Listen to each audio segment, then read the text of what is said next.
पन्नगे च सुरेन्द्रे च कौशिके पाद संस्पृशि निर्विशेष मनस्काय श्री वीरस्वामिने नमः।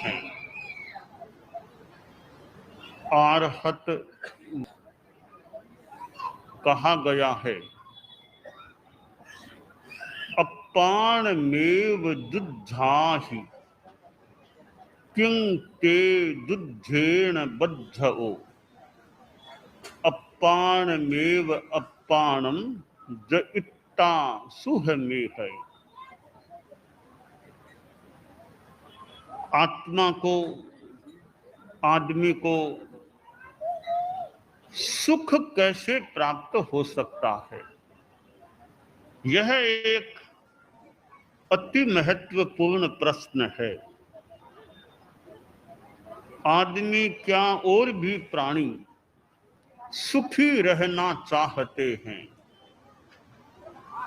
अब सुख की प्राप्ति हो कैसे? शास्त्रकार ने इस संदर्भ में युद्ध की बात बताई है कि युद्ध करो। हमारी दुनिया में कभी कभी युद्ध की बात भी हो जाती है। एक देश दूसरे देश के साथ युद्ध करता है और कभी कभी युद्ध व्यापक रूप भी ले सकता है। युद्ध में कुछ समय तक संघर्ष चल भी जाए, आखिर जाकर संभावना यह अधिक लगती है कि समझौता करना होता है, युद्ध विराम होता है। तो ये बाहर युद्ध चलता है, शांति रहे, फालतू यह लड़ाई झगड़ा युद्ध न हो, यह काम्य है। किंतु आदमी है, कहीं कुछ हड़पने के लिए, कहीं न्याय के लिए आदमी संघर्ष में जा सकता है। राष्ट्रों में परस्पर युद्ध होता है, कभी कभी समाजों में, दो समुदायों में दंगा फसाद हो जाता है, कभी दो परिवारों में आपस में संघर्ष हो सकता है, भाई भाई के परिवार में संघर्ष हो जाए, और कभी व्यक्ति व्यक्ति में लड़ाई झगड़ा हो जाए। तो यह दुनिया में लड़ाई झगड़ा युद्ध भी हो जाता है। शास्त्र में भी युद्ध की बात तो कही गई है, पर वह है आत्मयुद्ध। आत्मना सह युद्धस्व, आत्मा के साथ लड़ो। अप्पाण मेव युद्धाहि, अपने साथ ही लड़ो, दूसरों के साथ नहीं, केवल खुद के साथ लड़ो। किं ते युद्धेन बद्धओ, तुम्हें बाहर के युद्ध से क्या मतलब है, अपने आप से लड़ो। और लड़ते हुए विजय, लड़कर के विजय प्राप्त करो।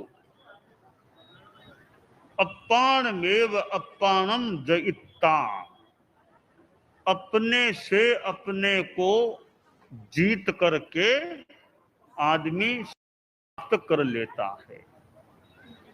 तो स्वयं के लड़ने से और विजय पा लेने से सुख की, शांति की, भीतरी आनंद की प्राप्ति हो सकती है। तो युद्ध दो प्रकार के हो जाते हैं। हर का युद्ध दूसरा भीतर का युद्ध,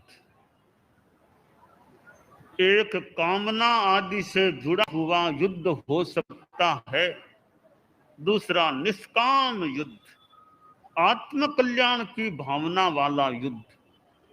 तो यह धर्म युद्ध है, यह आत्म युद्ध है। अब प्रश्न होता है कि आत्म युद्ध कैसे करें? दूसरे से लड़ना हो तो आदमी लड़ ले, मान लो कोई लड़ ले, तो खुद से लड़े कैसे?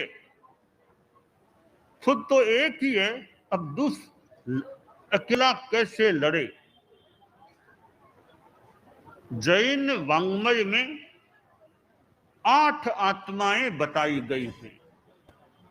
द्रव्य आत्मा, कषाय आत्मा, योग आत्मा, उपयोग आत्मा, ज्ञान आत्मा, दर्शन आत्मा, चारित्र आत्मा और वीर्य आत्मा। ये 8 आत्माएं हैं। अब परस्पर युद्ध किसका हो और कैसे हो? युद्ध चारित्र आत्मा कर सकती है, युद्ध शुभ योग आत्मा कर सकती है, और इधर सम्यक दर्शन आत्मा, ज्ञान आत्मा, इधर वीर्य आत्मा। ये युद्ध करें, किसके साथ करें? कषाय आत्मा के साथ युद्ध हो, अशुभ योग आत्मा के साथ युद्ध हो, मिथ्या दर्शन आत्मा के साथ युद्ध हो। तो इनका युद्ध है चारित्र आत्मा और कषाय आत्मा का युद्ध, शुभ योग आत्मा और अशुभ योग आत्मा का युद्ध, सम्यक दर्शन और मिथ्या दर्शन का युद्ध। और थोड़ी तात्विक भाषा में बताऊं तो क्षयोपशम भाव का उदय भाव के साथ युद्ध, मोहनीय कर्म का उदय और मोहनीय कर्म का क्षयोपशम, इन दोनों का मानो युद्ध। तो युद्ध किसके साथ करना? तो कषाय आत्मा, अशुभ योग आत्मा, मिथ्या दर्शन आत्मा, इनके साथ युद्ध करना। और युद्ध करने वाले कौन हो? इधर वाला पक्ष कौन सा? तो चारित्र आत्मा, शुभ योग आत्मा और सम्यक दर्शन आत्मा। तो साथ में वीर्य आत्मा, ज्ञान आत्मा, ये भी उपयोग आत्मा जुड़ सकते हैं। और कषाय अशुभ योग और मिथ्या दर्शन को जीतने का, परास्त करने का प्रयास किया जाए, यह धर्म युद्ध हो जाता है। संप्रदायों का युद्ध वो धर्म युद्ध नहीं, यह आत्मा का आत्मा के साथ युद्ध है, वह आत्म युद्ध कहला सकता है। और एक धर्म युद्ध की संज्ञा भी इसको दी जा सकती है। हमारे भीतर मोहनीय कर्म है,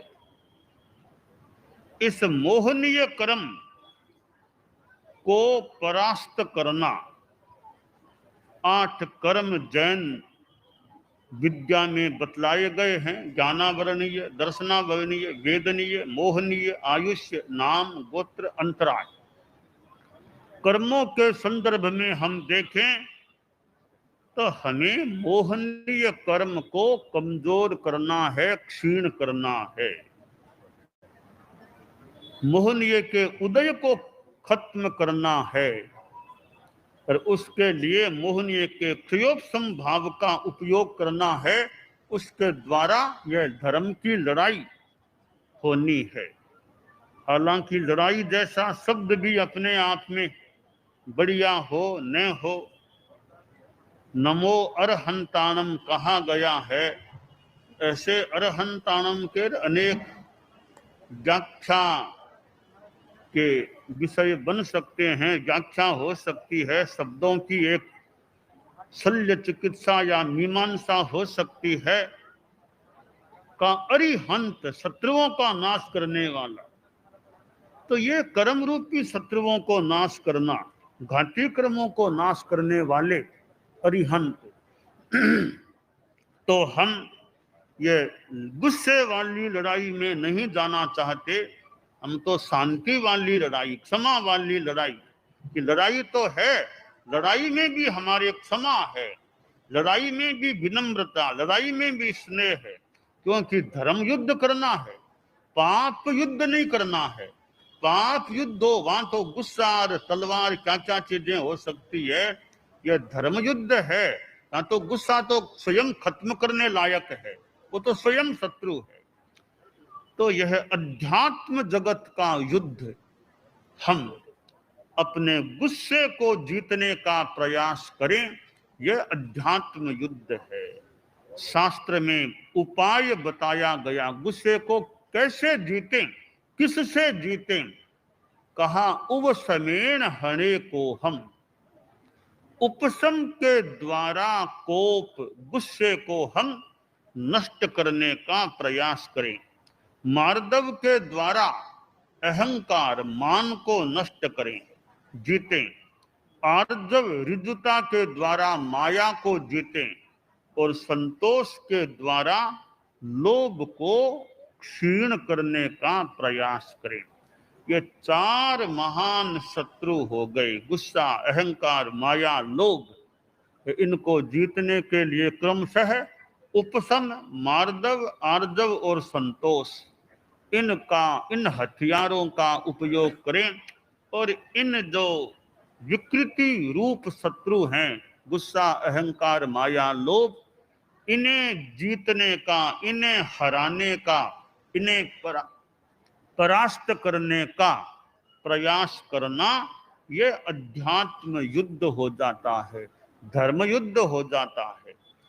हमारे परम पूजनीय, परम वंदनीय, परम स्मरणीय तीर्थंकर हुए हैं, उन्होंने मानो युद्ध किया था। भगवान महावीर इस भरत क्षेत्र के इस अवसर पिणी काल के 24वें तीर्थंकर हुए, और उन्होंने भी मानो युद्ध किया। वो तलवार आदि वाला युद्ध नहीं, वो धर्म का युद्ध किया। लगभग 12.5 वर्षों तक मानो उनका युद्ध चलता रहा, आत्मयुद्ध विशेषतया चलता रहा। साधिक 12.5 वर्ष लगभग युद्ध चलता रहा। आखिर वैशाख शुक्ला दशमी का दिन आया और युद्ध एक तरह से एक सीमा तक समाप्त हो गया। मोहनीय कर्म नष्ट हो गया, मानो युद्ध मोटा मोटी समाप्त हो गया। और फिर केवल ज्ञान, केवल दर्शन की अवस्था को प्राप्त हो गए। अंतराय क्रम भी क्षीण हो गया, मोहनीय क्रम चला ही गया, तो युद्ध में सफलता मिल गई। तो भगवान महावीर जैसे महायोद्धा, जिन्होंने लंबे काल तक यानी साधिक लगभग 12.5 वर्षों तक युद्ध करके और आखिर उस परम विजय को उन्होंने प्राप्त कर लिया। यह परम विजय जो लगभग 12.5 वर्षों के काल में उनको मिली, कितना सहन किया होगा, कितने उपसर्ग, कितनी स्थितियां आई, और किस प्रकार उन्होंने अपने युद्ध को जारी रखा और सफलता को भी प्राप्त किया। भगवान महावीर की परंपरा में हम लोग हैं। ऐसे परम पुरुष या दिव्य पुरुष या महापुरुष के हम अनुयायी हैं, जैन शासन के हम सदस्य हैं या जुड़े हुए हैं।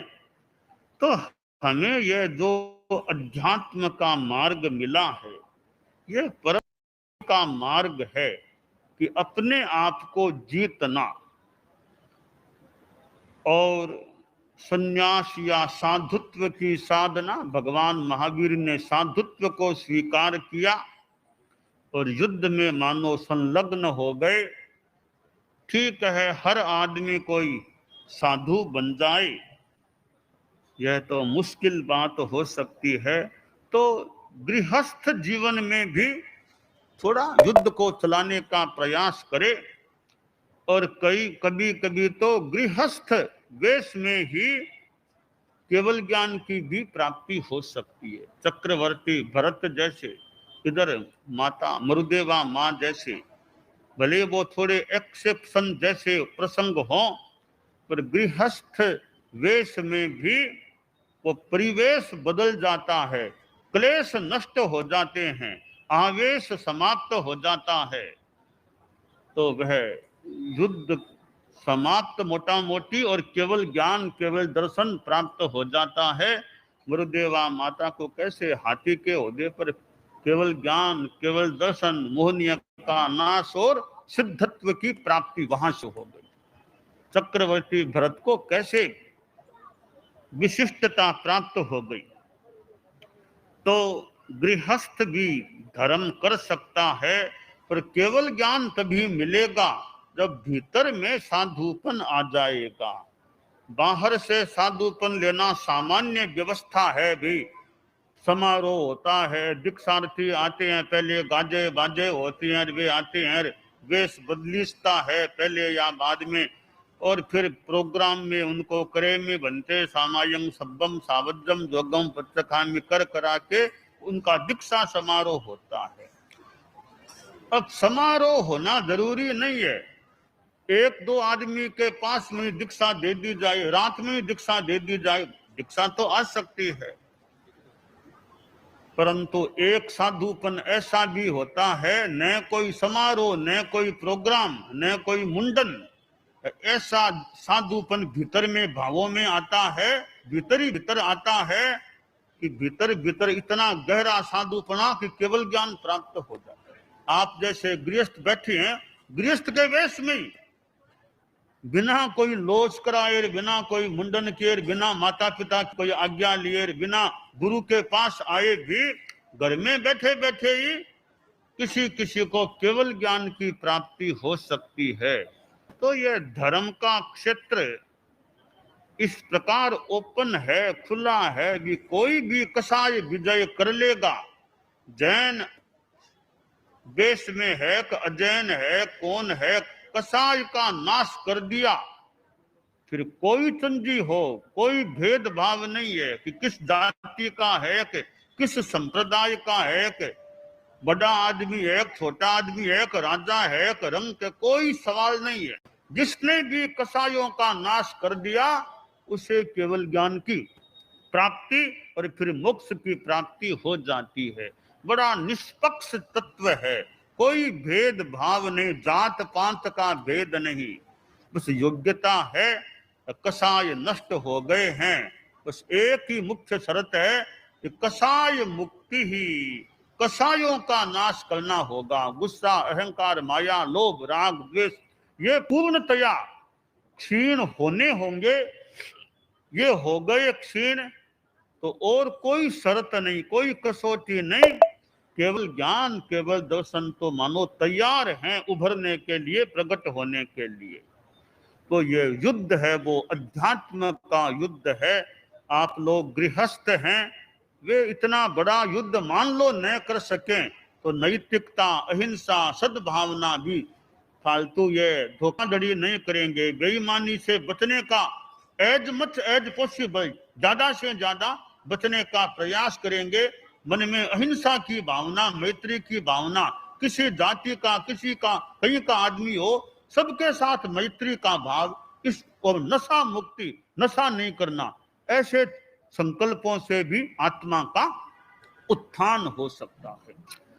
दानान शठम अभय पयाणम सच्चे सुया अणवज्जं वयन्ति तवे सुया उत्तम बंभचेरम लोगोत्तमे समणेनाय पुत्ते।